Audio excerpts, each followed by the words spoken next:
Te choisissent devient inévitable. Personnage Gigi, posé, regard droit, voix grave, calme et structuré. Nerveux, gentil, un peu perdu, il veut bien faire. Tony, franchement Gigi, je comprends plus. Je lui ai tout donné. Cadeau, sortie, week-end surprise. Même son anniversaire, j'ai réservé un resto à 200 balles. Et tu sais ce qu'elle m'a dit? Tu es gentil, mais je ne te vois pas comme le père de mes enfants. Par fixe. Parce que tu as voulu la séduire, pas la structurer. Tony, mais c'est quoi structurer? Je suis là, je suis fidèle, je suis investi. Je l'aime, bordel. Tu l'aimes, mais est-ce qu'elle s'élève à ton contact? Est-ce qu'en te regardant, elle voit l'homme qui saura protéger son fils, élever sa fille, résister au chaos? Ou juste un mec gentil qui offre des fleurs quand elle pleure? Mais attends, faut bien montrer qu'on est là, non? Les attentions, les gestes, les mots doux. Elle veut pas que tu sois là.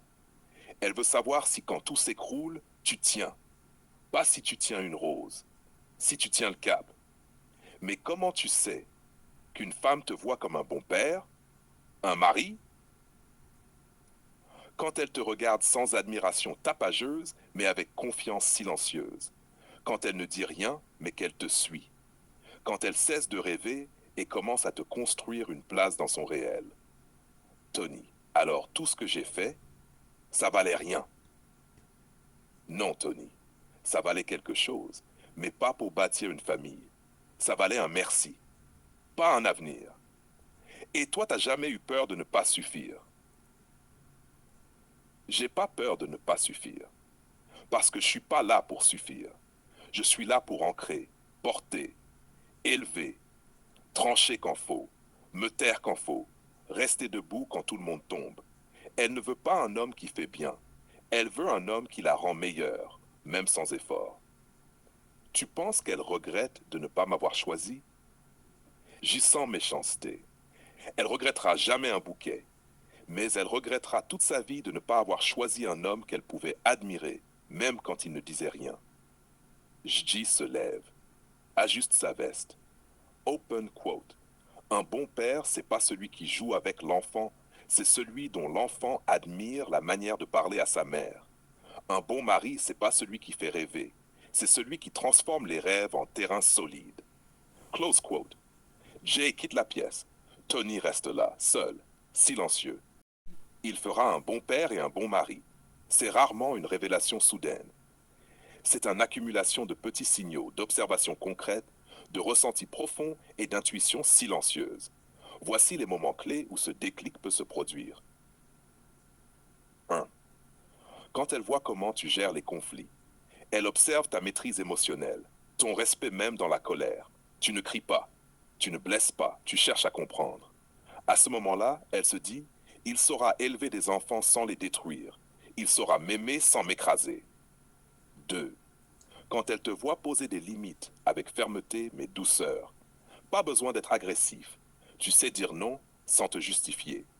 Tu protèges ce qui est sain dans ta vie et tu ne négocies pas avec l'irrespect. Elle comprend alors que tu sauras protéger ton foyer, ta femme, tes enfants. Quand tu n'essaies pas de la séduire mais que tu l'élèves.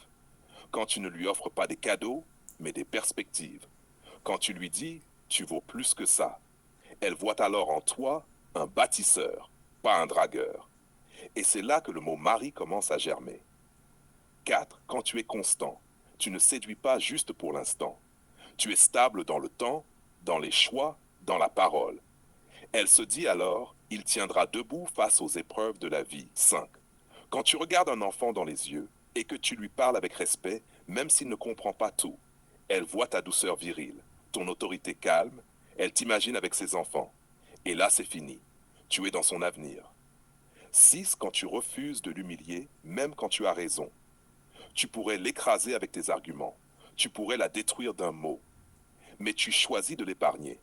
Parce qu'un vrai homme préfère guérir que dominer. 7. Quand tu ne la fais pas rêver, mais espérer. Le rêve est beau, mais passager.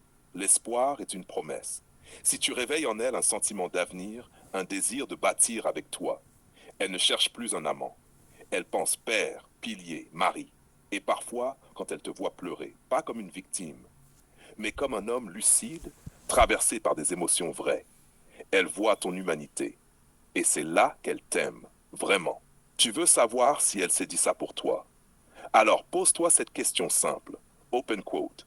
Est-ce qu'en me regardant, elle se sent protégée sans se sentir petite? Close quote. Parce qu'un bon père et un bon mari, c'est pas quelqu'un qui sauve une femme. C'est quelqu'un qui lui donne la force de se sauver elle-même, tout en restant là, juste à côté. Tu veux une version talk show?